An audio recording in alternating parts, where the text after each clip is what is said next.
Hello students, welcome to your channel Photons Academy. आज से हम एक नई सीरीज स्टार्ट करने जा रहे हैं जिसमें हम प्रीवियस ईयर के जो क्वेश्चंस होंगे उनको सोल्व करेंगे, जो बोर्ड्स में आए हुए क्वेश्चंस हैं। तो उसी सीरीज़ में आज हमारा पहला लेक्चर है। तो इस लेक्चर में हम यूपी बोर्ड 2020 में आया हुआ जो पेपर है सेट 1 उसको सोल्व करेंगे।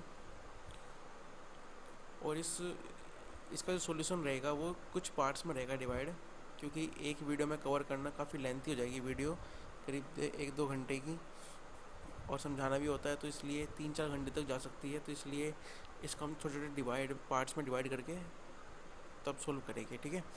तो आज का जो हमारा पहला पार्ट है वो ऑब्जेक्टिव पार्ट है। तो करते हैं स्टार्ट फर्स्ट क्वेश्चन से। तो पहला क्वेश्चन कह रहा है कि विद्युत फ्लक्स का मात्रक है। विद्युत फ्लक्स का मीन्स होता है इलेक्ट्रिक फ्लक्स। इलेक्ट्रिक फ्लक्स इसको डिनोट करते हैं फाई ई से, और इसका फॉर्मूला होता है integration of E dot D A, ठीक है। क्योंकि हमें देखना है यूनिट, हमें केवल मात्रक निकालना चाह रहे हैं ना, तो हमें इंटीग्रेशन से कोई मतलब ही नहीं यहाँ पे, तो इंटीग्रेशन को हटाएगी, केवल ई की यूनिट और एरिया की यूनिट हमें यहाँ पे चाहिए। इलेक्ट्रिक फील्ड की यूनिट क्या होती है? इलेक्ट्रिक फील्ड की यूनिट होती है वोल्ट पर मीटर, ठीक है। और एरिया की जो यूनिट होती है वो होती है मीटर स्क्वायर। तो ई और ए की जो यूनिट है, यानी इन दोनों के जो मात्रक है वोल्ट पर मीटर, और अक्षेत्रफल का जो मात्रक है मीटर स्क्वायर। ए यहाँ पे एरिया है यानी अक्षेत्रफल, और ई यहाँ पे है वैद्युत क्षेत्र यानी कि इलेक्ट्रिक फील्ड। तो इसकी यूनिट होती है वोल्ट पर मीटर, इसकी यूनिट होती है मीटर स्क्वायर। तो इन दोनों की वैल्यू जब हम यहाँ पे पुट करेंगे तो ये बन जाएगा हमारा phi E is equal to volt per metre into metre square. तो 1 मीटर से 1 मीटर कट जाएगा और हमारा फाइनल आंसर हो जाएगा वोल्ट मीटर। तो हमारा आंसर होगा वोल्ट मीटर, ठीक है। तो option number C is the correct answer. यहाँ पे हम थोड़ा सा और डिस्कस करते हैं इलेक्ट्रिक फ्लक्स के बारे में। तो इलेक्ट्रिक फ्लक्स क्या होता है? इलेक्ट्रिक फ्लक्स है कि हमारे पास ये कोई क्लोज सरफेस है, ठीक है, और इससे जो है कुछ इलेक्ट्रिक फील्ड लाइंस पास होके जा रही है। इस सरफेस से इलेक्ट्रिक फील्ड लाइंस पास हो रही है, ठीक है। इसकी इंटेंसिटी ई है, ओके, और इसका जो एरिया है वो ए है। हम यहाँ पे एक छोटा सा एलिमेंट सपोज कर लेंगे जिसका एरिया हमने सपोज कर लिया डी ए है, ठीक है। और डी ए होता है परपेंडिकुलर टू दी सरफेस, तो ये डी ए हो गया। और इनके बीच में जो एंगल बन रहा है यहाँ पे, इसको हमने सपोज कर लिया थीटा है, ठीक है। तो अब मैं इसका मैथमेटिकल तो समझाने नहीं जा रहा हूँ यहाँ पे, बस केवल इसका फिजिकल इंटरप्रिटेशन क्या है यानी फिजिकल सिग्निफिकेंस क्या है वो बताना चाह रहा हूँ। कि इलेक्ट्रिक फ्लक्स का मतलब होता है the number of electric field lines, है ना।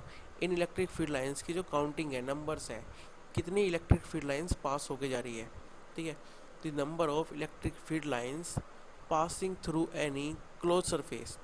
ये कोई क्लोज सरफेस है और इस क्लोज सरफेस से कितनी फील्ड लाइंस पास होके जा रही है, वही क्या कहलाएगा, उससे एसोसिएटेड इलेक्ट्रिक फ्लक्स कहलाता है।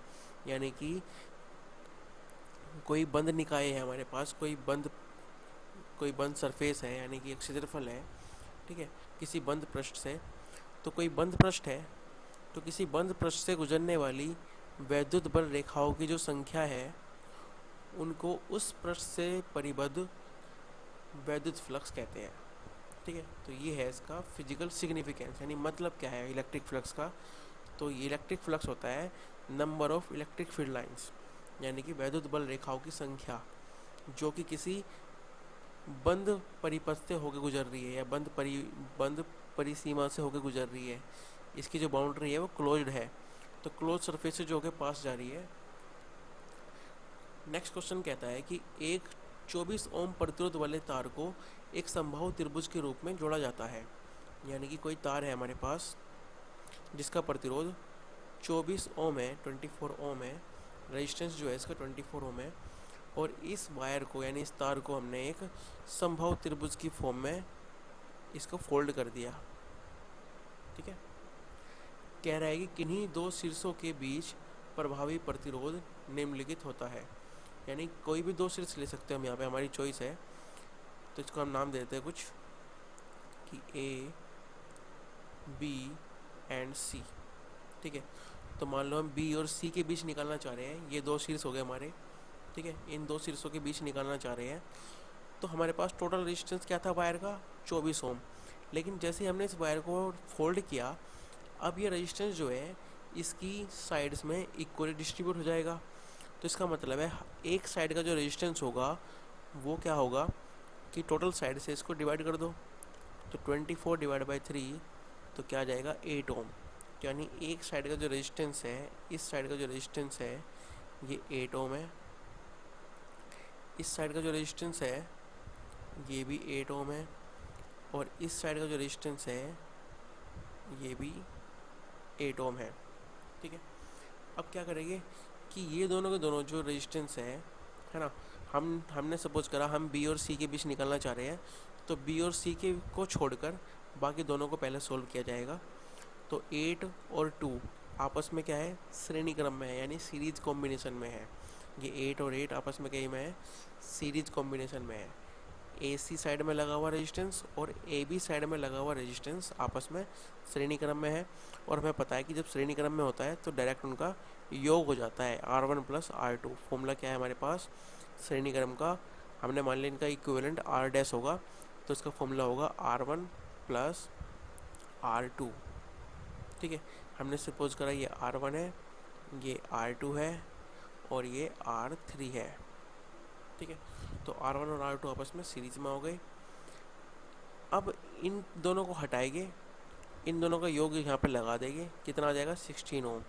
तो इन दोनों को हमने हटाया यहाँ से, तो अब कॉम्बिनेशन कैसा बन जाएगा, ये अब इस तरह का बन जाएगा कुछ। ये 8 ओम तो है ही नीचे, 8 ओम, और अब ऊपर एक ही रह गया केवल, और वो है 16 ओम का, 16 ओम है ना। इन दोनों की जगह पर अब एक लग गया 16 ओम का। अब 16 और 8 आपस में कैसे आ गई, ये पैरेलल कॉम्बिनेशन में, यानी समांतर क्रम संयोजन में। तो समांतर क्रम का फॉर्मूला क्या होता है, समांतर क्रम का फॉर्मूला होता है कि R बराबर इन दोनों का मल्टीप्लाई, ये क्या है R डैश और ये क्या है R3, तो इन दोनों का मल्टीप्लाई अपॉन में इन दोनों का सम। तो इन दोनों का मल्टीप्लाई क्या आएगा हमारे पास, 16 इंटू 8 डिवाइड बाई 16 प्लस 8। तो 16 इंटू 8 डिवाइड बाई 16 प्लस 8 हो जाएंगे 24, और 8 से 24 कट जाएगा 3 टाइम्स, तो हमारा आ जाएगा 16/3 ओम। ठीक है, तो हमारा बी ऑप्शन जो है वो इज करेक्ट आंसर, तो इसका आंसर रहेगा बी। ओके, अब ये लग रहा है कि लेंथी है, लेकिन जब प्रैक्टिस करोगे तो बहुत ही ईजिली इनका आंसर निकल जाएगा, ये सब करने की जरूरत भी नहीं पड़ेगी। ठीक है, कुछ बच्चे क्या करेंगे, यहाँ पे रेजिस्टेंस निकालने के लिए फॉर्मूला लगाएंगे 1/r equal to 1/r dash plus 1/r3। ऐसे भी निकालोगे तो यही आंसर आएगा, लेकिन ये थोड़ा लेंथी पड़ेगा, तो इसलिए बेटर ऑप्शन ये है कि ये वाला अप्लाई करना सीख जाओ। ठीक है, ये वाला अप्लाई करना सीख गए ना, तो बढ़िया जल्दी से इसके सॉल्यूशंस होने लगेंगे। ठीक है, चलिए नेक्स्ट क्वेश्चन की तरफ चलते हैं। नेक्स्ट क्वेश्चन कहता है कि एक प्रत्यावर्ती परिपथ है जिसका उसमें जो प्रतिरोध है R बराबर 100 ओम, यानी R का मान दे दिया 100 ओम, XL का मान भी दे दिया, XL बराबर है 200 ओम, XC भी दे दिया, XC इक्वल टू है 200 ओम। आरोपित वोल्टता तथा प्रवाहित धारा में कलांतर ज्ञात कीजिए। यानी कि पूछ के लिया इसने, फाई पूछ लिया कि कलांतर कितना होगा, यानी कि फेज डिफरेंस कितना होगा, फेज कितना होगा। ठीक है, वोल्टेज और करंट के बीच में, तो फाई पूछ लिया V एंड I के बीच में, यानी वोल्टेज और करंट के बीच में। तो ये एक परिपथ बन रहा है, ये एक सर्किट बन रहा है, कौन सा, LCR है ना। इसमें क्या लग रहा है, L भी लग रहा है, एल का मतलब है इंडक्टर यानी कि प्रेरकत्व, सी का मतलब है कैपेसिटर यानी कि संधारित्र, और आर का मतलब है प्रतिरोध। तो ये परिपथ कुछ इस प्रकार का बन रहा है, ठीक है। तो इसमें तीनों लगे हुए हैं, एल, सी एंड आर, ठीक है। तो इसके लिए जो फॉर्मूला होता है फाई निकालने का, पहले हमें इसका फेजर डायग्राम बनाना पड़ेगा। जिसका फेजर डायग्राम क्या होता है अगर याद है तो बहुत आसानी से निकल जाएगा। इस टाइप से ये डायरेक्शन करंट की है। हमें पता है कि अगर इंडक्टर होता है, यानी अगर खाली इंडक्टर हो, तो इंडक्टर में जो वोल्टेज होती है वो करंट से 90 डिग्री आगे चलती है। तो वोल्टेज जो है यहाँ पे इंडक्टर में यानी VL, हमने मान लिया कि L के टर्मिनल्स के बीच में जो वोल्टेज है वो VL है, यहाँ VL है। C के टर्मिनल के बीच में VC है और R के टर्मिनल के बीच में VR है, ठीक है। तो जो VL होती है वो करंट से 90 डिग्री आगे होती है, यानी इंडक्टर में जो वोल्टेज होती है वो 90 डिग्री आगे चलती है, ठीक है। या इसका उल्टा बोल सकते हो कि इंडक्टर में जो करंट होती है वो वोल्टेज से 90 डिग्री लैग होती है, ठीक है, पश्चगामी होती है, ठीक है। धारा पश्चगामी होती है और वोल्टेज अग्रगामी होती है। और कितने डिग्री है? 90 डिग्री से, ठीक है। जबकि VC यानी कि वोल्टेज अक्रॉस कैपेसिटर, यानी कि कैपेसिटर के टर्मिनल के बीच में जो वोल्टेज है वो जो होती है धारा से 90 डिग्री पीछे चलती है। तो 90 डिग्री पश्चगामी होती है वोल्टेज कैपेसिटर में, यानी धारा आगे चलती है इसमें। तो इन दोनों का जो रिजल्टेंट होता है वो ऊपर निकलेगा, क्योंकि VL जो है वो ग्रेटर होता है। तो यहाँ पे आ जाएगा VL माइनस VC। तो VL माइनस VC ऊपर की तरफ लाई कर रहा है और VR इस तरफ लाई कर रहा है, क्योंकि हमें पता है रेजिस्टेंस में जो धारा होती है, करंट होती है और वोल्टेज दोनों सेम फेज में चलते हैं, ठीक है। तो इन दोनों का रिजल्टेंट कहाँ से निकलेगा? इन दोनों के बीच से निकलेगा, यहाँ पे कहीं से। ये इसका रिजल्टेंट हो गया, ठीक है। तो रिजल्टेंट निकालने का तरीका क्या होता है? यहाँ पे हम लगाते हैं पाइथागोरस। इस वाली लेंथ की जो हाइट है वो VL माइनस VC है, इस वाली लेंथ की जो वैल्यू है वो VR है ना, ये डिस्टेंस VR है। और ये एंगल कितना है? फाई, जो हमें निकालना है, हमें फाई निकालना है, ठीक है। तो फाई निकालना है तो सीधा इसमें ट्रायंगल में क्या लगा दो? tan phi. तो tan phi is equal to VL minus VC upon VR, ठीक है। इसका डायरेक्ट फॉर्मूला मैं लिखवा सकता था कि इसका डायरेक्ट फॉर्मूला होता है XL minus XC upon R, लेकिन समझाना चाह रहा हूँ कि कैसे आया है, ठीक है। एक बार आ जाए फिर याद कर लेंगे उस फॉर्मूले को, ठीक है। तो V वोल्टेज इक्वल टू होता है करंट इनटू रेजिस्टेंस, है ना। तो I है ना, इंडक्टर में जो वोल्टेज लगी है अक्रॉस टर्मिनल इसके वो VL है, और इसका जो रिएक्टेंस है यानी रेजिस्टेंस है एक टाइप से, उसको रिएक्टेंस बोलते हैं XL यानी प्रतिघात। तो प्रेरण प्रतिघात, और इसमें होता है धारितीय प्रतिघात, इसको बोलते हैं रिएक्टेंस ऑफ इंडक्टेंस या इंडक्टर, और इसको बोलते हैं कैपेसिटेंस ऑफ कैपेसिटर। तो इसको नोट करते हैं XL से। तो VL की जगह तो हमने रख दिया VL is equal to voltage is equal to होता है करंट इनटू रेजिस्टेंस, और यहाँ पे रेजिस्टेंस का काम क्या कर रहा है? XL। ऐसे ही वोल्टेज अक्रॉस कैपेसिटर I, और यहाँ पे क्या आ जाएगा? XC।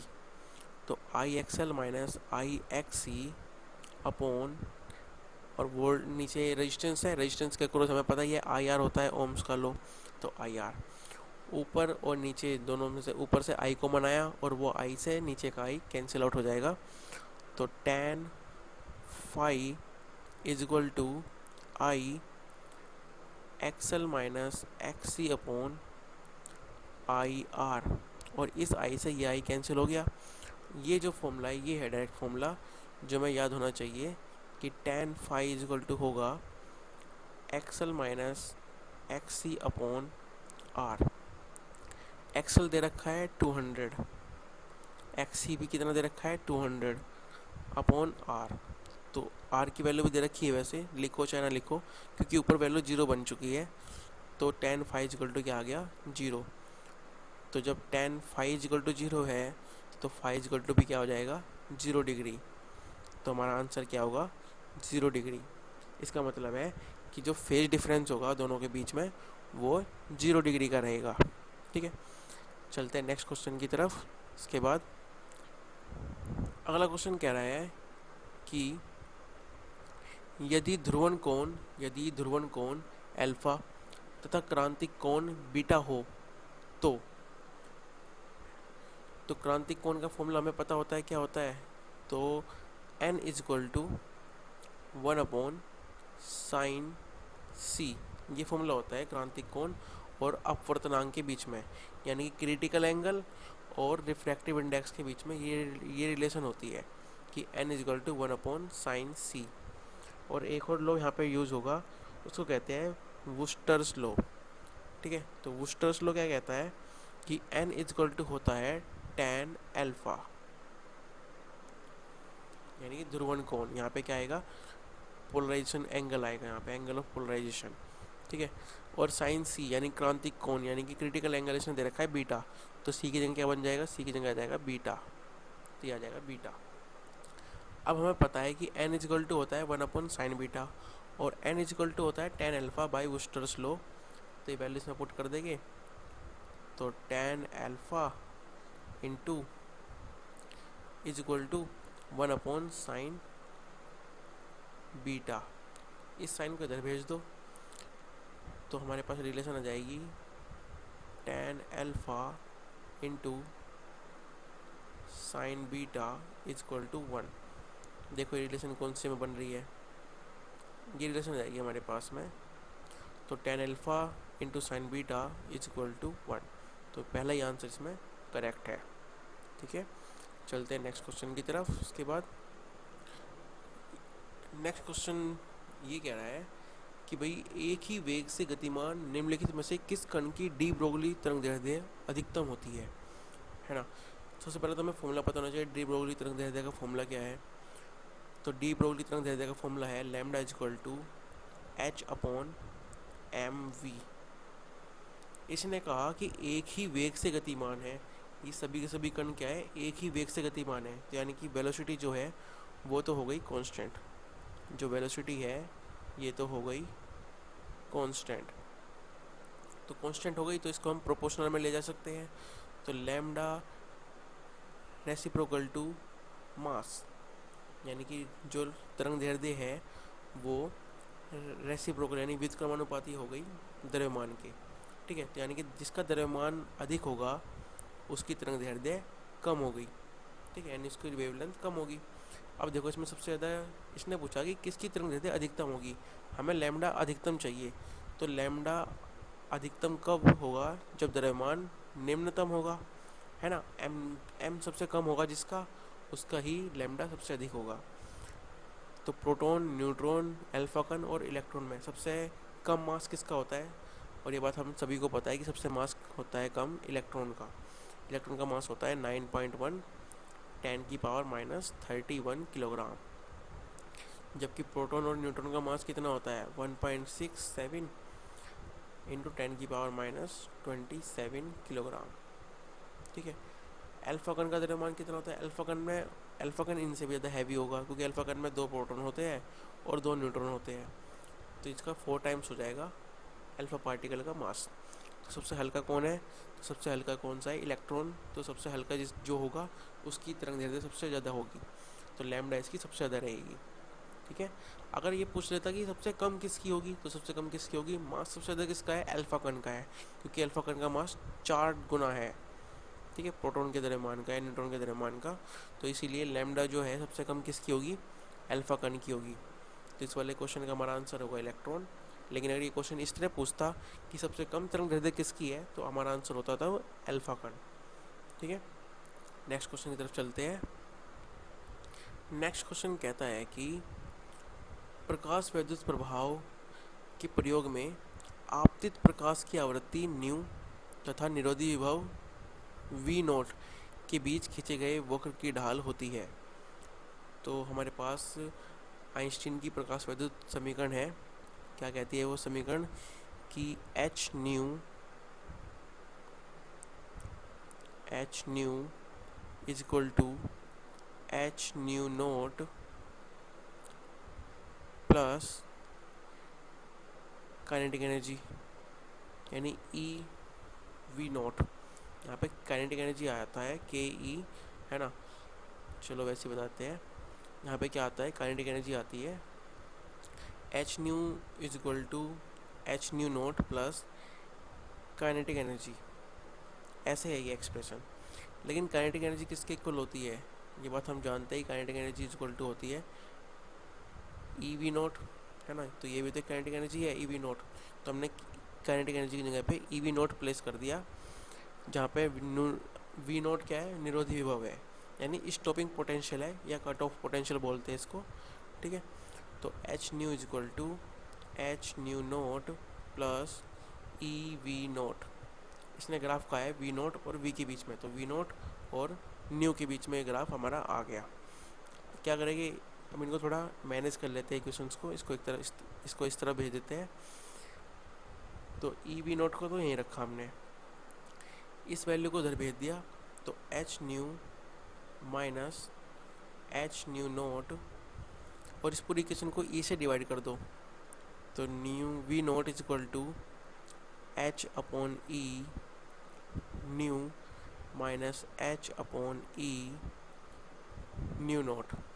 न्यू नोट जो है ये फिक्स वैल्यू है, एच जो है फिक्स वैल्यू है, ई भी क्या है, फिक्स वैल्यू है। यानी सारी की सारी टर्म ये क्या है, कांस्टेंट को रिप्रेजेंट कर रही है टर्म। तो ये टर्म रिप्रेजेंट कर रही है कांस्टेंट सी को, ठीक है। तो ये इक्वेशन किसकी बन रही है यहाँ पे, देखो ध्यान से। तो यहाँ पे हम देखने को मिलेगा कि ये कुछ इस टाइप की इक्वेशन बन रही है, y is equal to m x plus c. लेकिन यहाँ पे प्लस की क्या है, माइनस है, क्योंकि c जो है वो नेगेटिव है। तो यहाँ पे क्या आ जाएगा, नेगेटिव साइन आ जाएगा यहाँ पे, ठीक है।